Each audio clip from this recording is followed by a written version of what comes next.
Hey again. Okay, so I told you guys that we would finish up this chapter or this section 7172, and I know that you're probably thinking, why not just do 7.1 and 7.2 separately? I don't really like the organization in the text, so I want to do it my way. I hope it's good. I hope it works for everybody. Okay, so we're still here. We're looking at 7.1, 7.2. This is part 2. We talked about the vocab. We talked about what's a monomial.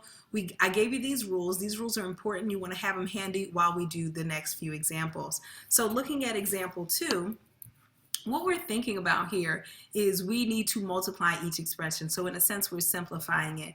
And so here, we are multiplying this by this. So don't forget how to multiply 6 times 2. It's very simple. It's just 12.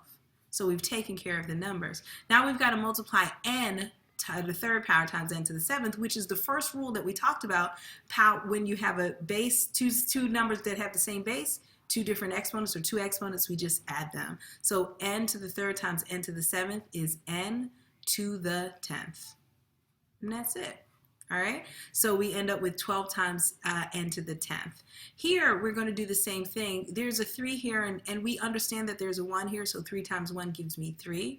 Now we're going to deal with the p's. P to the 1st power times p to the 3rd power is p to the 4th power. We recognize that when there's no exponent there, that we understand that there's an exponent of 1, right? All right. Okay, so the next is t to the 3rd times t to the 4th. Again, we're adding the exponents t to the 7th. This is easy. Awesome. Okay, so the next thing that we need to talk about here is this guy. This looks a little crazy. This is a power to a power to yet another power. I could write this out as 2 times 2 times 2. Right? And then write that twice. Then it's 2 times 2 times 2 times 2 times 2 times 2. And then take all that and do that 4 times. So then that's just too much to do. So let's use the rule. The rule says when you have a power to a power, you multiply those powers. So I can simplify this first off by saying 2 to the 3rd power times 2 to the 3rd power raised to the 2nd power is 2 to the 6th. But I'm still raising that to the 4th power. So again, power to power, I'm going to write this as 2 to the 24th power. And it's a really pretty big number, so I'm not going to do it. It's like a couple hundred million, 777,000 something. I remember it, but I'm not even going to ask you to do that at this time. That's just a matter of pulling out a calculator or doing a lot of calculations, which I'm not asking you to do. All right, so let's look at this next example. Example 3, power of a product. So what we have is we're going to find the area of a circle whose radius measure is 2x y squared. So we need to remember the area of the circle. That is pi r squared. And so that's the area of a circle. It's pi r squared. And so now we're just going to use that information. We are going to find that area by using this radius here. So we have pi times r squared, which is 2xy to the 2nd power raised to the 2nd power, because r is this, right? We put it here and then we raise it to the 2nd power. Now everything else is pretty much old hat for us who are all over multiplication and monomials here. So what I'm going to do is take everything inside of the parentheses and raise it to the 2nd power. Remember, this rule harkens back to a times b to the m power is equal to a to the m times b to the m. So that means take everything inside and raise it to the 2nd power. So my pi is chilling. It's not a part of the parentheses here, so it does not get involved in the 2nd power business. So I have 2 to the 2nd power, which is 4, x to the 2nd power, which is x squared, y to the 2nd power, raised to the 2nd power is y to the 4th power. So I'm going to write this in a bit more of a simplified way. I have a sub 0 is equal to 4x squared y to the 4th pi. And we're done. That's it. All right, so let's look and see if we can handle another problem. Ooh, these are getting interesting. Okay, so here what I see is I've got a little bit more going on and I've got some division. And this is where the text split up section 7.1 and 7.2. But I think that the concepts are all united, so I really wanted to make it one thing. So 3 times x times y to the 4th power, all raised to the 2nd power, tells me that everything in here I need to lift up to the 2nd power. So instead of having 3, I'm going to actually, this is going to be 9 because this is 3 to the 2nd power. This is x to the 2nd power, so that's x squared. This is y to the 4th power raised to the 2nd power. I'm multiplying because it's power to a power, and I'm going to get y to the 8th power. Next, I'm going to deal with this here. Now, this is a little thing, a little thought bubble. I'll put it in red. Little thought bubble that you need to keep in mind. This is going to seem a little crazy, but just hang out with me for a second. If I have negative 2 to the second power, that is actually equal to, that's read as negative 2 times 2, okay? Which gives me negative 4. Negative 2 to the second power is negative 4, but please pay attention. Negative 2 in parentheses to the second power says, take negative 2, multiply it by, ooh, number the boops. That did not look good. Sorry, Chabelitos. Let me try again. It says take negative 2,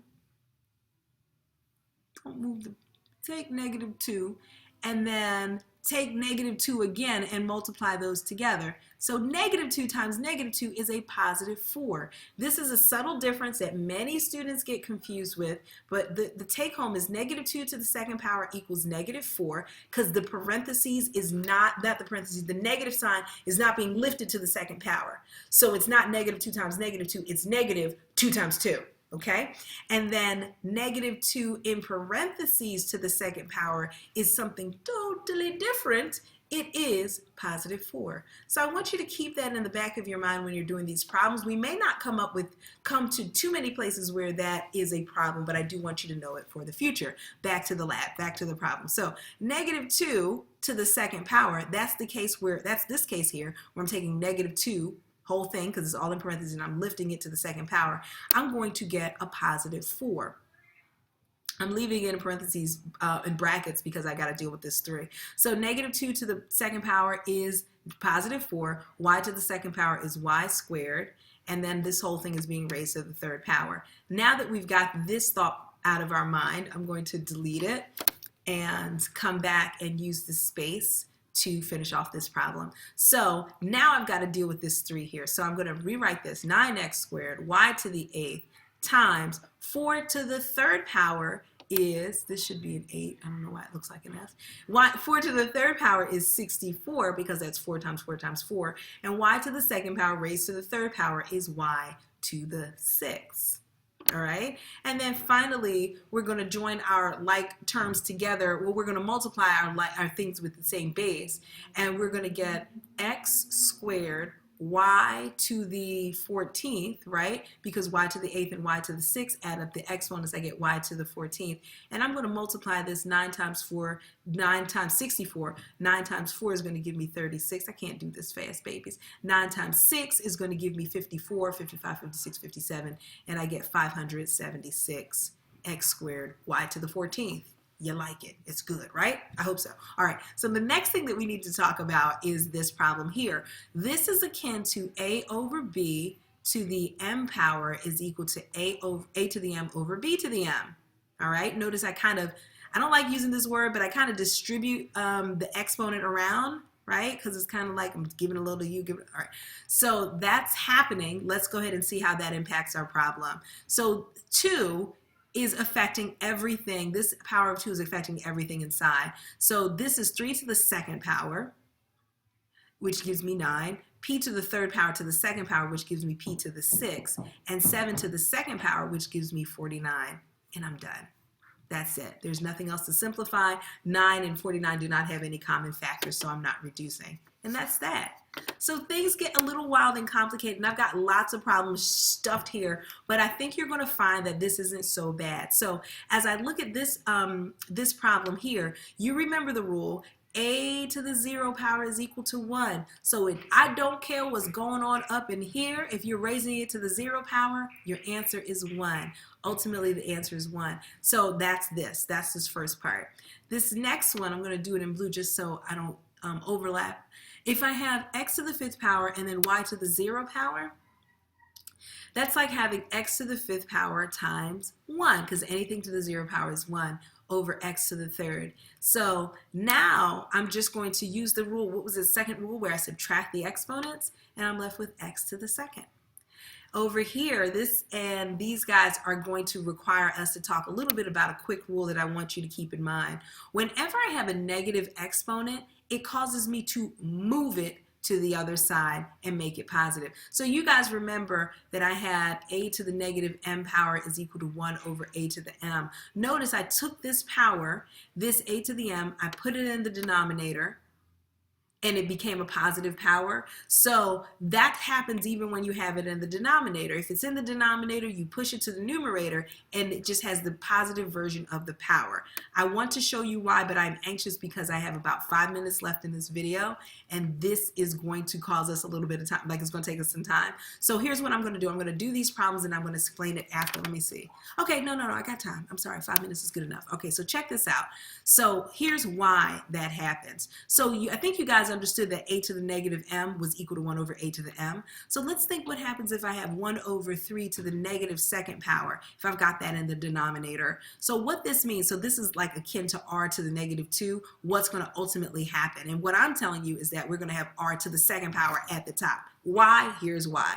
If I have 1 over 3 to the negative half power, negative 2 power, sorry about that, that is equal to 1 over 1/3, 1 over 1 over 3 to the second power, or 1 and 1/3 to the second power, or 1 over 1/9. I'm sorry, I know this sounds crazy, but just walk with me because I'm replacing this with this in the denominator. But we know that this is like a complex fraction. So in order to deal with complex fractions, it's really a division problem of fractions, right? 1 divided by 1 over 3/2. So 1 divided by 1 over 3 to the second power. I keep saying 3/2. I mean 3 to the second power. 1 divided by 1 over 3 to the second power is the same as 1 times 3 to the second power over 1 is the same as 3 to the second power in the numerator. So the take home is when you've got a negative exponent, you push it to the, if it's in the denominator, you're going to push it to the numerator and make that exponent positive. If it's in the numerator and it's a negative exponent, you're going to shove it to the denominator and make that exponent positive. Notice, an exponent never makes a negative exponent does not make a number negative. I'll repeat, a negative exponent does not make a number negative. It really is about placement.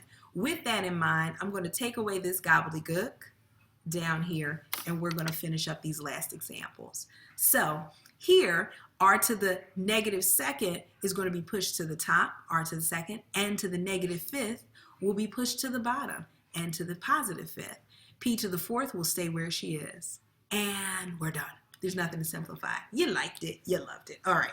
This problem over here deals with the same negative and positive exponents, but we also have this coefficient situation. Sometimes students go, wait a minute, do I take 5 and subtract negative 20? No, the subtraction is only for the exponents. We're going to reduce this. 5 over negative 20, well, 5 goes into 5 one time, and 5 goes into negative 20 negative 4 times, so we reduce it to negative 1/4. Now I'm going to take this r to the negative third and I'm dropping it into the denominator with its buddy r to the second. We'll join them together, just relax. T to the fourth and t to the seventh, I'm going to leave those just as they are. And then u to the negative fifth, I'm going to put it up here as u to the fifth. Now I'm going to do some simple simplification and joining some things together, and I'm going to end up with a negative 1 over 4, or actually the 1 is kind of irrelevant because it's, since I've got some variables up there, I don't need it because you already know I already multiplied my variables by 1. So I end up with 4 in the denominator, r to the fifth in the denominator. That's me adding those two exponents together. I've got t to the fourth at the top and t to the seventh at the bottom, which is going to leave me with a t to the third in the denominator, or 4 minus 7, negative 3, which tells me to put the t in the denominator. And then finally in the numerator, I'm left with u to the fifth power. And that's my answer. I'm going to do this last problem in red and make sure that we can do these problems on our own. So all right, let's do it. We got 1 minute. So 2 over 10 reduces to 1 over 5. All right, so that's reducing. Now we're going to take 2 minus a minus 3 because we're now subtracting exponents. 2 minus a minus 3 is 5. So I get a to the fifth at the top. 3 minus a minus 1 gives me 4. So I have b to the fourth at the top. Minus 5 minus a minus 4 gives me a minus 1. And so we know that we can write this as, we're going to shove that into the denominator. I get a to the fifth, b to the fourth over 5c. And that's my answer. I hope that made sense. I look forward to talking to you guys soon. I know that last part was a little weird and rushed. Please let me know if you have questions. Please, please, please. And I'll talk to you guys soon. Take care. Bye-bye.